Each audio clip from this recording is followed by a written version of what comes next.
کے ڈھیر لگا دیا کرتا تھا اور کہتا تھا آؤ خزانے لیتے جاؤ اور میرے ہاتھ پر بیعت کرنے جاؤ.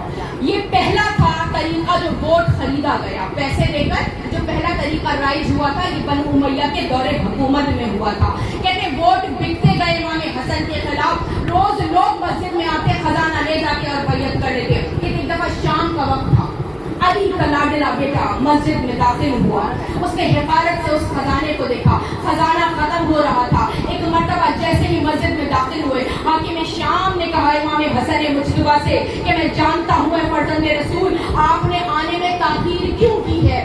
آپ نے اس لیے آنے میں تاخیر کی کہ جب تک آپ مسجد میں آئے میرے پاس یہ خزانہ خالی ہو جائے. لیکن فکر نہ کیجیے, خزانوں کے ڈھیر ہیں میرے پاس. ابھی میں آپ کے قدموں میں ڈھیر لگا دیتا ہوں. اپنے غلاموں کو حکم دیا, کہا بہت سا خزانہ منگایا. امام حسن کے قدموں میں رکھ کر کہا کہ بے شک آپ نے میرے ہاتھ پہ بیعت نہیں کی, لیکن یہ خزانہ میں آپ کو دینا چاہتا ہوں. کہا کیوں دینا چاہتا ہے, وجہ بتا. کہا اسی لیے دینا چاہتا ہوں, بہرحال کچھ بھی ہے آپ میرے مخالف ہے لیکن ہے تو فرزند رسول, رسول کے بیٹے, لہذا یہ ہدیہ قبول کیجیے. اور اس لیے بھی دینا چاہتا ہوں, فخر سے کہا کہ میں ہندا کا بیٹا ہوں. بس اتنا اس نے کہا ہندا کا بیٹا ہوں. امام حسن کی آواز گونجی اللہ اکبر اور آپ نماز میں مشغول ہو گئے. شان بے نیازی سے میرا مولا نماز پڑھ رہا ہے. جب نماز تمام ہو گئی امام حسن کی, اب لوگوں کی نظریں امام حسن مجتبیٰ پر ہیں, امامت پر نظر رکھیں.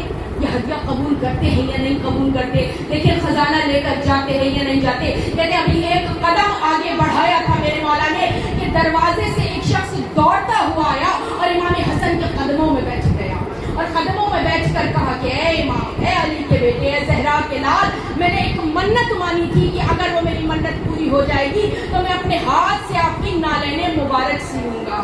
وہ منت پوری ہو گئی ہے, لہٰذا یہ نالین کا ہدیہ میں آپ کے اوپر لے کر آیا ہوں, آپ کے پاس لے آیا ہوں. اور یہ بھی میری حسرت ہے کہ میں اپنے ہاتھوں سے آپ کے پاؤں مبارک میں یہ نالین پہناؤں. اب دیکھیں تخت پر